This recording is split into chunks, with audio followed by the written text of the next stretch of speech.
সুপ্রভাত সবাইকে। আজকে আমি তোমাদের সাথে আমার 9 মাসের স্বাদের ভিডিও শেয়ার করছি। তোমরা অলরেডি জানো আমি আগেই শেয়ার করেছি আমার বেবি হয়ে গেছে, আর আমার ডেলিভারির কিছুদিন আগেই আমার 9 মাসের স্বাদের অনুষ্ঠান হয়েছিল। তো ভিডিওটা একটু পুরনো হলেও এখন খুব ব্যস্ততার মধ্যে কাটছে বলে সময় করে এডিট করে উঠতে পারছি না। তো চলো আর দেরি না করে আজকের এই ভিডিওটা শুরু করি। ভিডিও শুরুতেই তোমরা যেমন দেখলে বাড়িতেই শুরু হয়ে গেছে preparation. Hey everyone, welcome back to my channel. এখানে চলছে ডেকোরেশনের কাজ। আমি এখনো রেডি হইনি, রেডি হবো এবারে আস্তে আস্তে। একদম ঘরোয়াভাবে খুব ছোট্ট করে বাড়িতেই এই অনুষ্ঠানটা হয়েছিল। আর তোমরা এখন যেমন ভিডিওতে দেখতেই পাচ্ছ ডেকোরেশনের কাজটা ভাইরা মাসিরা মানে বাড়ির সবাই মিলেই ডেকোরেশনের কাজটা করছিল।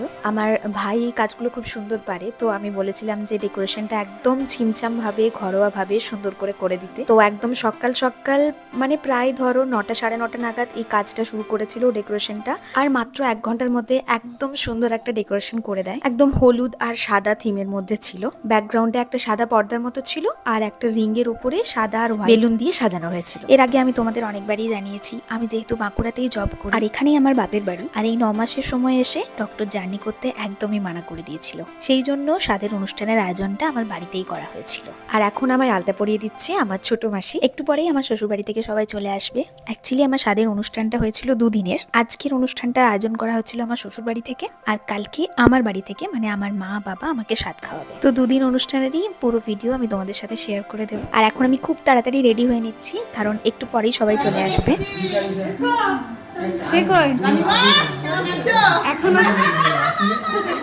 সবাই অলরেডি তৈরি হয়ে গেছে আর আমি আজকে সব থেকে লেট। ভেবেছিলাম মেকআপ আর্টিস্টের কাছে হয়তো সাজতে পারি, কিন্তু শেষ পর্যায়ে এসে ভাবলাম যে ঘরোয়া অনুষ্ঠান যখন ঘরোয়া ভাবেই সেজে নেবো। আর দেখো গল্প করতে করতে আমার শ্বশুরবাড়ি থেকেও চলে এসেছে, মামনি এসেছে, মিঠু দিদি এসেছে আর আমার বর এসেছে। মামনিরা যখন এসে পৌঁছই আমার তখনও চুল বাঁধা হয়নি। ঝটপট শাড়ি পরে মেকআপটা করে কোনো মতে রেডি হয়ে নিয়েছিলাম। তারপর আমি চুল টুল বেঁধে একটা খোপার মতো করে নিয়েছিলাম, আর মামনি নিয়ে এসেছিল রজনীগন্ধার মালা, তো সেটাকেই ওই খোপার ওপরে ভালোভাবে আটকে দিয়েছিল মামনি।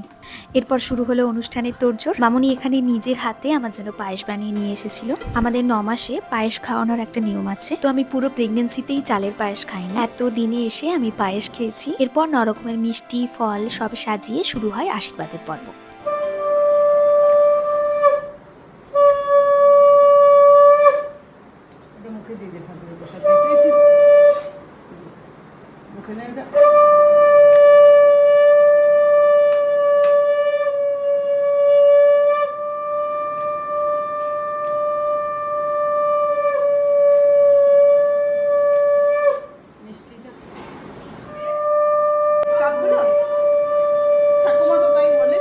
মামনির আশীর্বাদের পরে রনিক আমাকে পায়েস আর মিষ্টি খাইয়েছিল।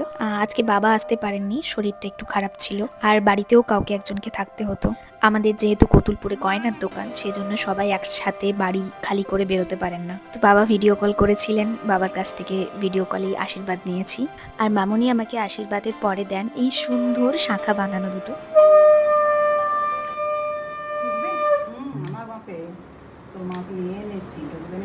আস্তে আস্তে নিজে পড়ে না, পড়ে না, ও নিজের মতো নিজে পড়ে না। আমার থেকেও বড় মাপ হয়েছে। এই এই যে যেখানটা এরকম সেটা দিকটা দিয়ে সেইটা ওইটা না। হ্যাঁ আচ্ছা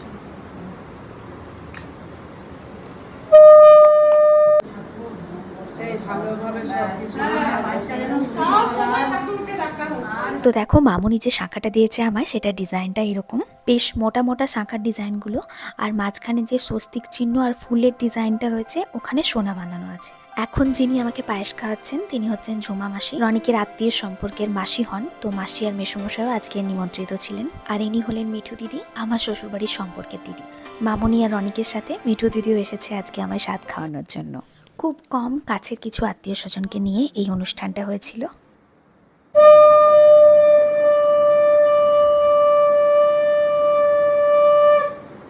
এরপর এক এক করে আমার মা, আমার মামা বাড়ির দিদা, আমার মাসিরা এসেছিল, যারা সবাই আমাকে আশীর্বাদ করে।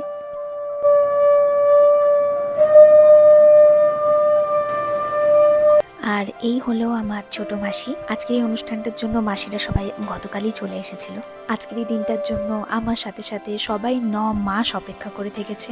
স্বাদের অনুষ্ঠান যখন শুরু হয় আমার বাবা ছিল না তখন বাড়িতে। তারপর আশীর্বাদের সময় বাবা আবার দোকান থেকে আসে, এসে আমায় আশীর্বাদ করে যায়। আর এখন যাকে তোমরা ভিডিওতে দেখছো ইনি আমার বড় মাসি। সবাই এই দিনটার অপেক্ষায় এতদিন আমরা থেকেছি। সবার ভালোবাসা, প্রার্থনা, আশীর্বাদে এতগুলো দিন হাসি, কান্না, দুঃখ, রাগ, অভিমান সব কাটিয়ে একদম শেষের পর্যায়ে চলে এসেছি। সব মিষ্টিগুলো দিয়ে মাখবো।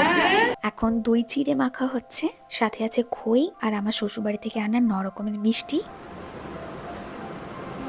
মাখা হয়ে গেছে। বিট্টু আয় রে। এখানে আমার ভাইরা মানে আমার মাসির ছেলে, আমার ভাই সবাই মিলে আমার ফটো ভিডিওস অনেক তুলে দিয়েছিল। আজকে আমি যে শাড়িটা পরেছি এটা মামনি আমায় দিয়েছে, স্বাদের জন্য নতুন শাড়ি দিতে হয় শ্বশুরবাড়ি থেকে। আর এটা একটা কাতান বেনারসি। পুজোর সময় মামনি আদি ঢাকেশ্বরীতে গেছিল, তো ওখান থেকে এটা নিয়েছে। মামনি আমায় চয়েস জিজ্ঞেস করেছিল, তো আমি বলেছিলাম যে এরকম তুতে লালে কম্বিনেশনের শাড়ি আমার নেই। তো মামনি আমায় ভিডিও কল করে দেখিয়ে এই শাড়িটা পছন্দ করে নিয়ে আসে।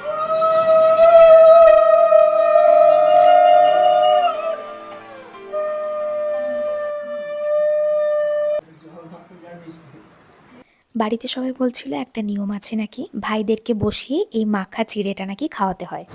হ্যাঁ হ্যাঁ, ওর আঁচলে ঢেলে দিতে হয় আঁচলে। হ্যাঁ,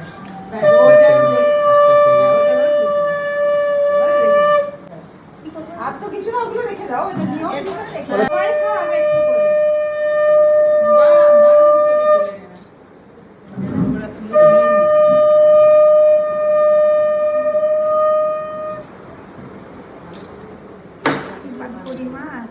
শুয়ে যাবে লাও দাঁড়াও মোবাইল হাতে লেগে যাবে না, লাগবে না।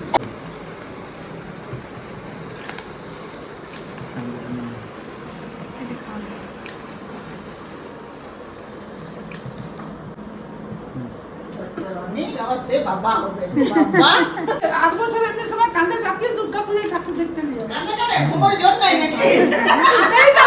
এরপর সব নিয়ম শেষ হলে আমার ভাইরা সবাই মিলে একটা কেক নিয়ে আসে। তারপর আমরা কেকটা কাটি দুজনে। খুব ইমোশনাল লাগছিল তখন। সবাই সেদিন কত রকমের মজা করছিল একসাথে বসে, কত রকমের ভাবনা চিন্তা সবার আমাদের ছোট্ট সোনাকে নিয়ে।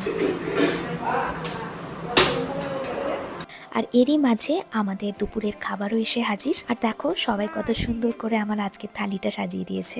আজকে দুপুরে আমাদের নিমন্ত্রিত ছিল সব মিলিয়ে 25 জনের মতো। একটা ক্যাটারিংকে বলে দেওয়া হয়েছিল তারা আমাদের দুপুরের খাবারটা আমাদের বাড়ি পৌঁছে দেয়। তো আজকে মেনুটা চলো তোমাদেরকে একটু বলে দিই। মেনুতে ছিল 5 রকমের ভাজা, ভাত, ডাল, আলু পোস্ত, একটা 5 মিশালি সবজি, সর্ষে পাবদা, সাথে দই কাতলা, চাটনি, পাঁপড়, 2 রকমের মিষ্টি, দই আর পায়েস। আর আমার থালির সাথে একটা বেশ বড় মাছের মাথা দেওয়া হয়, তো যেটা নিয়ে আমি বেশ কয়েকটা ফটো তুলেছিলাম, তোমরা দেখতে পাবে।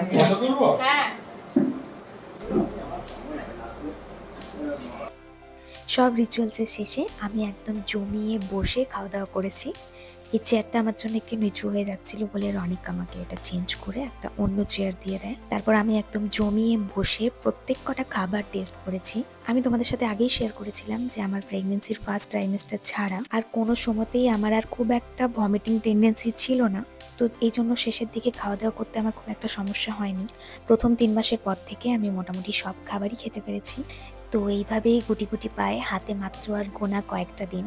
আমার 9 মাসের স্বাদের আগে আমার ডক্টরের লাস্ট ভিজিটও করা হয়ে গেছিল। তো আমার ডেলিভারি ডেটও অলরেডি আমি তখন জেনে গেছি। এক্সাইটমেন্ট, নার্ভাসনেস, খুশি সব মিলিয়ে একটা দারুণ অনুভূতি হচ্ছিল তখন। তো আজকে সবার খাওয়া দাওয়া শেষ হতে হতে প্রায় বেলা 3টে বেজে যায়।